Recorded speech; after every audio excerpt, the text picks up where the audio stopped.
শেখ হাসিনার পথ অনুসরণ করে আগামী সংসদ নির্বাচনে যদি কোনো বিশেষ দল বা গোষ্ঠীকে জিতিয়ে দেওয়ার ষড়যন্ত্র করা হয় তবে তা মেনে না নেয়ার কঠোর হুঁশিয়ারি দিয়েছেন বিএনপি জ্যেষ্ঠ যুগ্ম মহাসচিব রুহুল কবির রিজভী।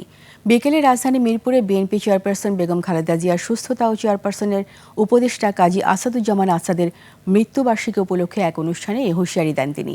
রিজভী বলেন, জাকসু নির্বাচনের পর জাতীয় নির্বাচন উদ্দেশ্যমূলক ফলাফল হবে কিনা তা নিয়ে জনমনে শঙ্কা রয়েছে। অনুষ্ঠানে বিএনপি স্থায়ী কমিটির সদস্য বেগম সেলিমা রহমান ও সরকারি আর সমালোচনা করে বলেন, বিএনপি বিরুদ্ধে ষড়যন্ত্র চলছে। I am Ox. 16 বছর কেউ ভোট দিতে পারেনি, ভোটাররা ভোট কেন্দ্রে যেতে পারেনি, দিনের ভোট রাত্রে হয়েছে, ভোটারবিহীন ভোট হয়েছে, আমরা আর মামুদের ভোট হয়েছে 2024 সালে। শেখ হাসিনার পথ অনুসরণ করে কাউকে জিতিয়ে দেওয়ার যদি কোনো নীল নকশা থাকে তাহলে এই জাতির জন্য দুর্ভাগ্যজনক, তবে জনগণ ছেড়ে দেবে না।